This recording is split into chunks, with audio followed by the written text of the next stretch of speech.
So we are in a sermon series on the book of James, and in chapter 4, James says this: "Come now, you who say today or tomorrow we will go to such and such a town and spend a year there doing business and making money, yet you do not even know what tomorrow will bring.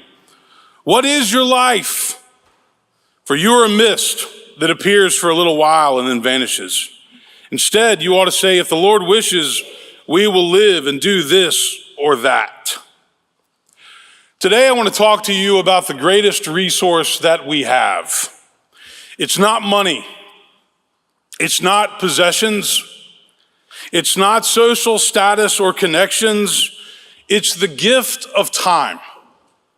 The time that we have in life is a precious gift from God.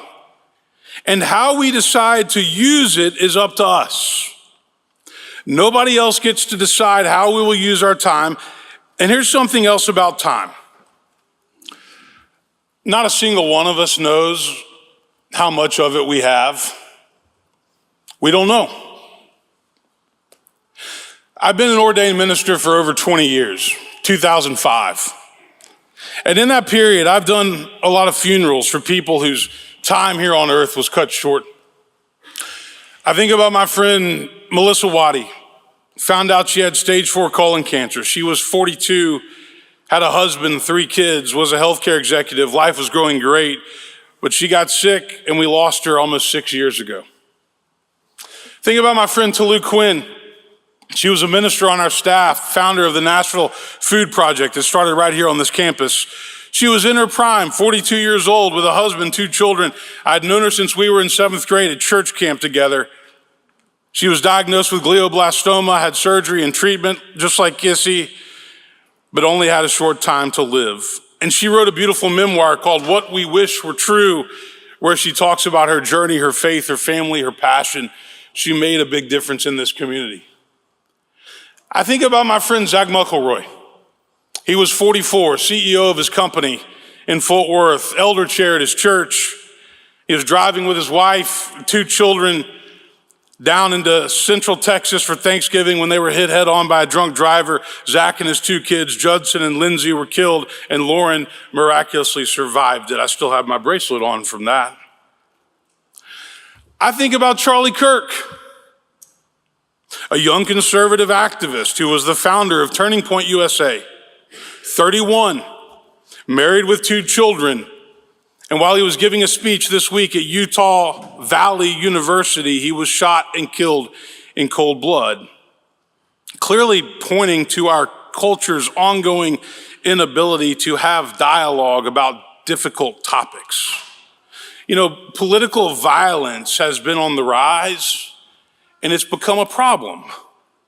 The number of young people in their 20s, most of them male, who commit murder has become a problem.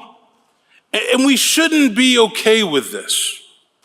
You know, I wasn't around in the 1960s, but it feels like we're kind of getting back into that type of era. Some of you were around for that.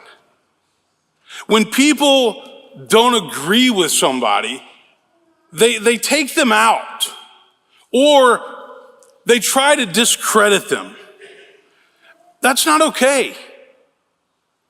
We have to remain committed to having dialogue on difficult issues that matter. Every single one of the people that I mentioned this morning was in their prime. Their lives were going well. They had big plans for the future, but their years were cut short for various reasons. And so James says, what is your life? The length of your life is as uncertain as the morning mist. Now you see it, but soon it is gone. So it begs the question for all of us, what are we doing with the time that God has given us? What are our priorities? What are we focused on? Who are we spending time with? How are we filling our days? And remember, not a single one of us knows how many days we might have left. This past week, I was in Colorado for a few days. A few months ago, a friend of mine invited a few of us to go to Colorado to get away, relax and be together. And the first thought that I had was when I got that invitation was I can't do that. I'm too busy. I have church responsibilities. I'm trying to roll out a vision and master plan at Woodmont. I have a class to teach at Vanderbilt.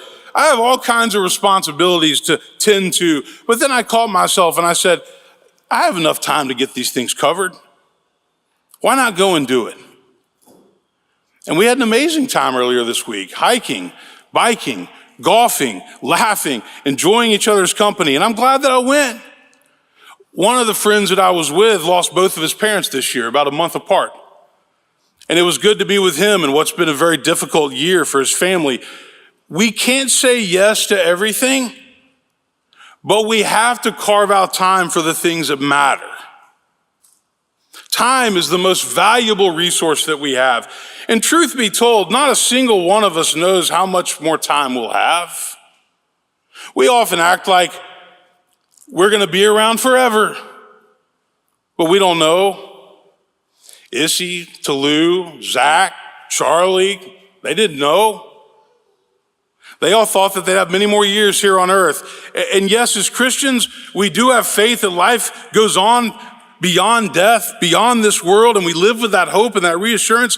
But one truth remains: we don't know how many years we have left. So what are we doing with our time? Are we wasting it, or are we being intentional with it? At the beginning of my book, I talked about David Brooks's metaphor for life, the first and second mountain.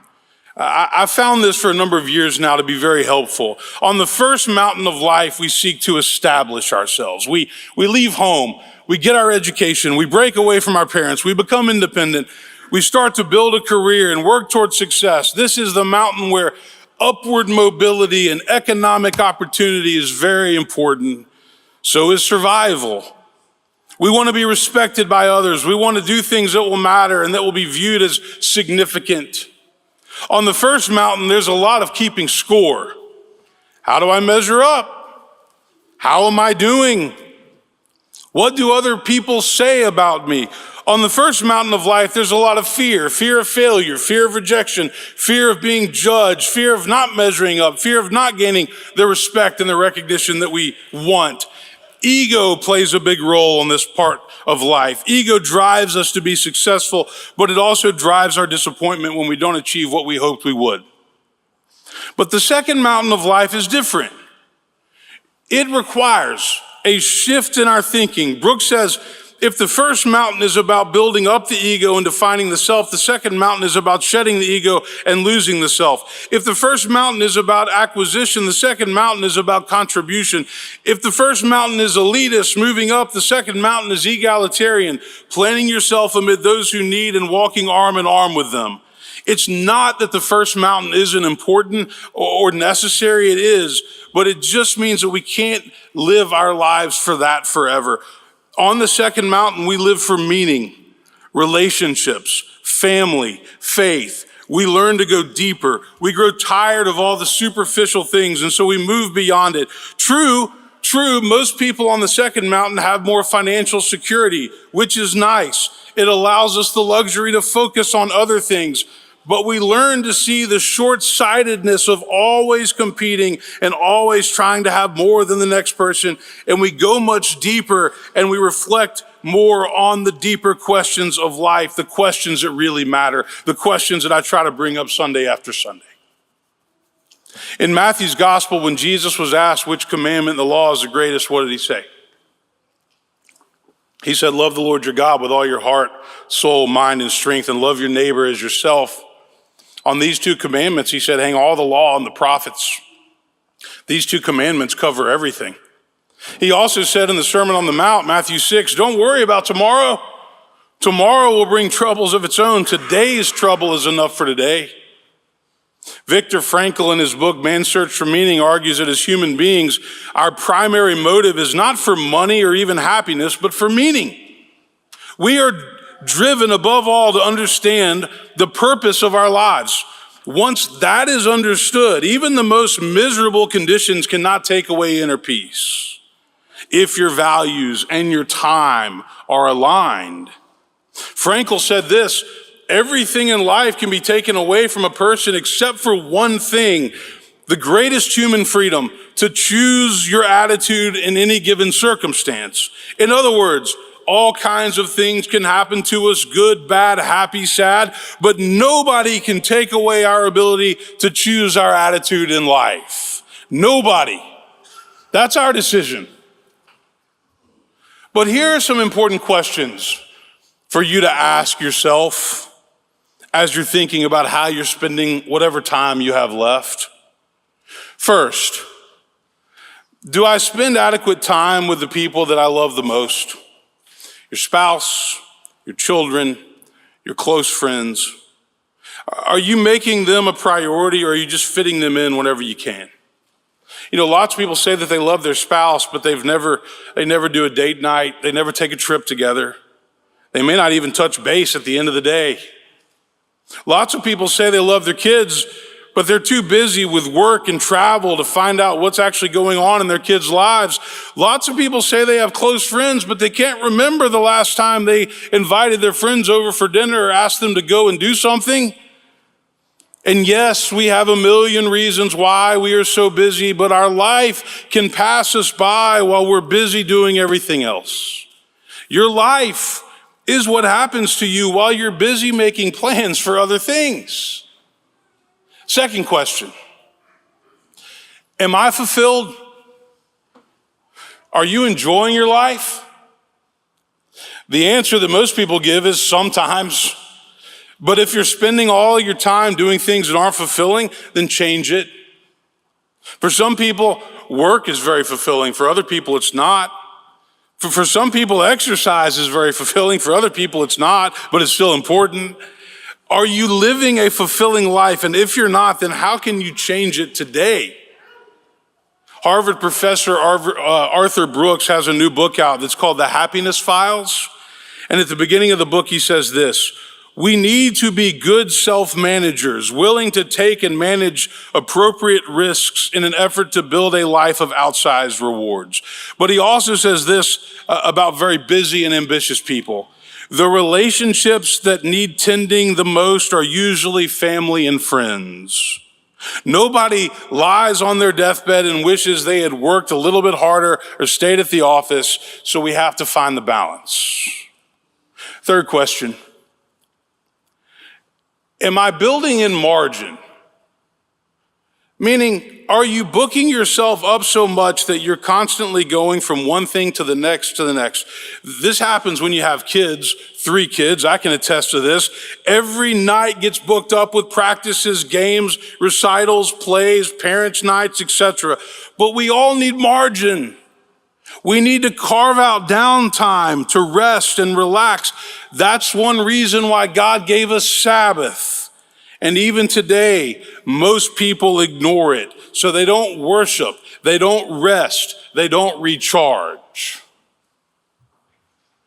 Last question. Am I making my faith and my spiritual life a priority? Do you pray? Do you go to church? Do you read your Bible? Are you in a small group that will help you grow? Or is this all an afterthought that you'll get to if you have time? The spiritual life does not work on cruise control. It takes intentionality and discipline. We often make time for everything else, but our faith fills in the cracks, which means we have it backwards. First faith, then everything else. All of the things that we've been looking at in the book of James in recent weeks give us guidance for what that looks like. Be patient in suffering. It builds endurance. Be careful what you say and how you say it. Recognize the difference between the values of the world and the values of God. But if your faith and your spiritual life are in a good place, then everything else will be much easier. But you got to make that the priority. I want to close with a story. Some of you have heard it over the years, but it's worth repeating. It's about a successful businessman from New York who worked on Wall Street. had a Harvard MBA. Every summer he'd go take this 2-week vacation down at a small coastal village in Mexico. He'd rest, he'd relax, he'd get away from the busy and stressful life of Wall Street. Well, one day he was standing on the pier just before lunch and he saw a small boat with a fisherman coming in before lunch. And so he was curious and he walked down and he saw that this was the only guy coming in early. So he went down to the pier and he asked the guy, hey, how long did it take you to catch those fish? And he said, well, not very long. A fisherman said, well, there's something wrong with your boat? He said, no. In 13 years, I've never had a problem with this boat. And the American businessman was confused. He said, well, why don't you stay out there longer and catch more fish? And the fisherman smiled and he said, well, I got plenty of fish for me and my family's needs. Some of the fish we eat, the others we sell to the local restaurants. It's not even lunchtime yet, man, the American said. What do you do with the rest of your day? Well, in the morning, the fisherman replied, I like to sleep late. When I wake up, I fish a little, mostly just for the pleasure of fishing. In the afternoon, I play with my children and take a siesta with my wife. And in the evenings, I have dinner with my family. And then I stroll into the village and I play the guitar and drink wine with my amigos. Well, the American was not impressed. He said, well, buddy, you're in luck because I'm a Harvard MBA. I'm on vacation and I'm bored. And so I'm going to help you out. Well, how are you going to do that? He said, well, here's what I would do. He said, you need to fish late into the day so you can catch more fish and you can buy a bigger boat. And with the bigger boat, you can catch even more fish and make more money. Then you can buy a second boat. Then what? The fisherman said, well, then he says, we're just getting started. With 2 boats, you can catch even more fish and make even more money. And then you can buy a whole fleet of boats and everybody in the village will be working for you. Okay. But then what will I do? The man said, well, before too long, you can build your own granary. Before you know it, you'll be able to leave this small coastal village and move up to Mexico City and manage your expanding enterprise. Well, what then? Well, then you can go to Los Angeles and open up a distribution plant and ship your fish all over the globe, Asia, Australia, Europe. And then after that, you can move to New York and you can list your company on the New York Stock Exchange and you can make millions and millions of dollars. That'll be the best part. The fisherman looked at him and he said, well, what then? And with that, the American Harvard MBA was stumped and he said, well, he goes, then you could move to a small coastal village and you could sleep late and you could fish in the morning just for the joy of fishing. In the afternoon, you could play with your children, take a siesta with your wife. In the evening, you could go into town and drink wine and play guitar with your amigos. Time is a precious gift from God, but be very careful how you spend it. Amen.